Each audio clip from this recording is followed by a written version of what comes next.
Question number 8, arrange the following rational numbers in ascending order.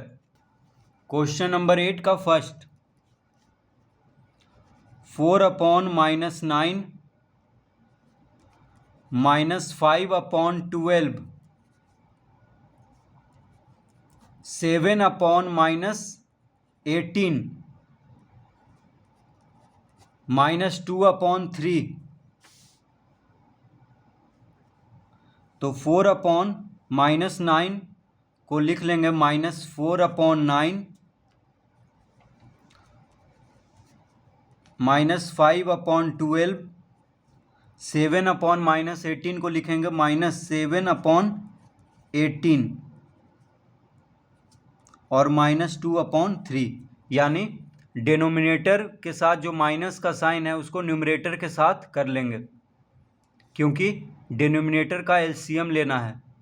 तो 9, 12, 18 और 3 का LCM लेंगे, क्योंकि डिनोमिनेटर को बराबर करेंगे, उसके बाद ही पता चलेगा कौन बड़ा है कौन छोटा है, उसके बाद ही इसको असेंडिंग ऑर्डर में अरेंज करेंगे।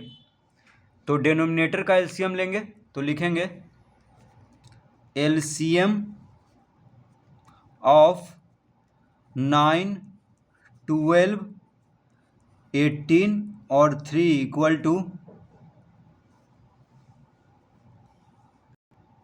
36। तो 9, 12, 18 और 3 का एलसीएम क्या होगा? 36 होगा। देखिए डिनोमिनेटर का एलसीएम लेंगे तो 9, 12, 18 और 3 का एलसीएम 36। ठीक है। अब फर्स्ट रेशनल नंबर क्या है?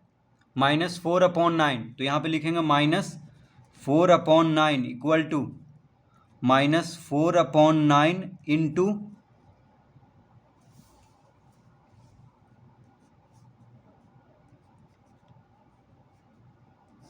तो डिनोमिनेटर को 36 करना है, तो 9 में 4 मल्टीप्लाई करेंगे, 9 4 जा 36,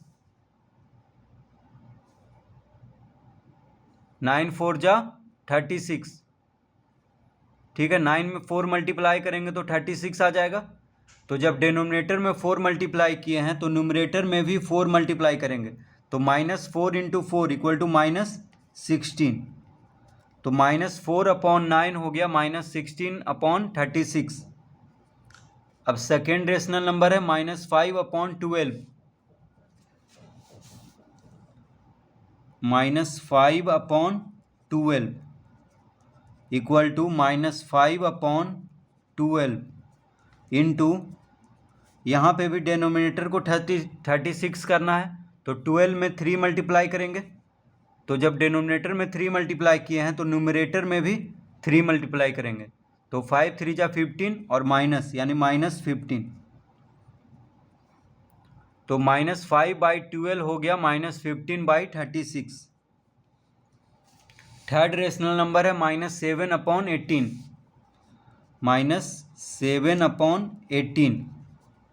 -7/18 इंटू, यहाँ पे भी डिनोमिनेटर को 36 लाना है, तो 18 में 3 मल्टीप्लाई करेंगे, तो ऊपर भी 3 मल्टीप्लाई करेंगे। तो 18 3 जा देखिए 18 में 2 मल्टीप्लाई करेंगे, सॉरी 18 2 जा 36 होता है। तो यहाँ पे 18 में 36 लाने के लिए, 18 को 36 बनाने के लिए कितना मल्टीप्लाई करेंगे? 2। 18 2 जा 36। तो जब डिनोमिनेटर के साथ 2 मल्टीप्लाई किए हैं तो न्यूमरेटर के साथ भी 2 मल्टीप्लाई करेंगे, तो -7 2 जा -14। तो -7/18 हो गया -14/36। अब लास्ट रेशनल नंबर है -2/3, तो -2/3 इंटू, अब यहाँ पे डिनोमिनेटर को 36 लाना है, ठीक है, 36 करना है, तो 3 में कितना मल्टीप्लाई करेंगे? 12। तो यहाँ पे 12 जब मल्टीप्लाई करेंगे तो 3 12 जा होता है 36, 3 इंटू 12 कितना होता है? 36। तो 12 जब डिनोमिनेटर में मल्टीप्लाई किए हैं तो न्यूमरेटर में भी 12 मल्टीप्लाई करेंगे, तो -2 इंटू 12 हो जाएगा -24। तो -2/3 हो गया -24/36। अब सबका डिनोमिनेटर इक्वल हो गया है। देखिए -4/9 हो गया, -16/36, -5/12 हो गया, -15/36, -7/18 हो गया, -14/36, -2/3 हो गया, -24/36। तो सबका डिनोमिनेटर 36 हो गया है। अब जब डिनोमिनेटर इक्वल है सबका, तो न्यूमरेटर में जो सबसे छोटा होगा वही रेशनल नंबर सबसे छोटा होगा।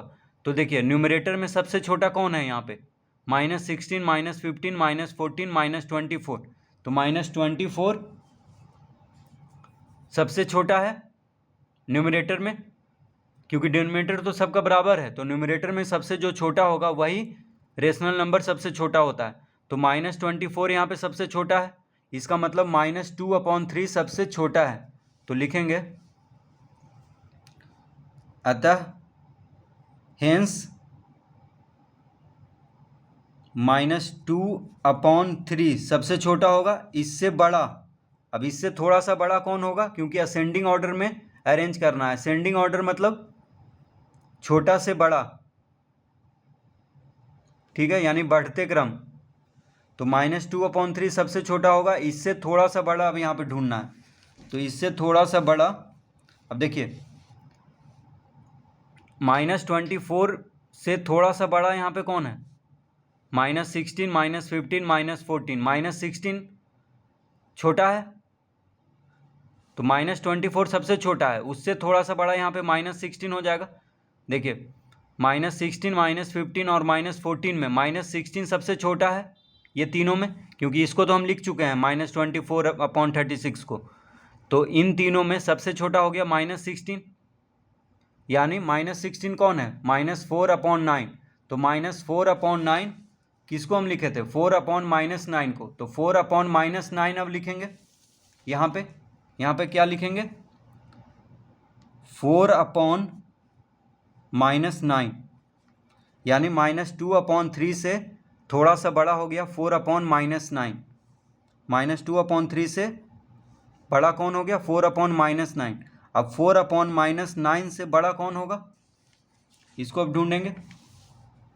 तो देखिए इसको लिख चुके हैं, और ये नीचे जो है इसको लिख चुके हैं। अब ये दोनों में -15 और -14 में -15 सबसे छोटा है। देखिए -15 और -14 में -15 छोटा है, यानी -5/12 अब लिखेंगे।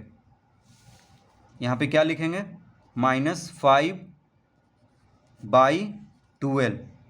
और सबसे छोटा, ये सबसे बड़ा कौन होगा, तो सबसे बड़ा होगा जो बच गया -7/18, यानी -14/36। तो -7/18 कौन है, 7/-18 को -7/18 लिखे थे, तो अब हम लिखेंगे 7/-18।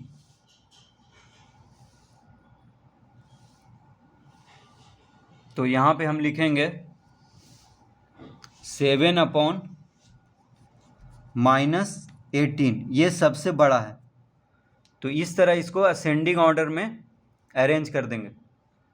तो सबसे छोटा हो गया -2/3, इससे बड़ा हो गया 4/-9, इससे बड़ा हो गया -5/12, और सबसे बड़ा हो गया 7/-18। तो ये हो गया असेंडिंग ऑर्डर। देखिए बढ़ते क्रम, यानी छोटा से बड़ा बढ़ते जा रहा है इस तरह से। तो इस तरह से इसको हम सोल्व करेंगे।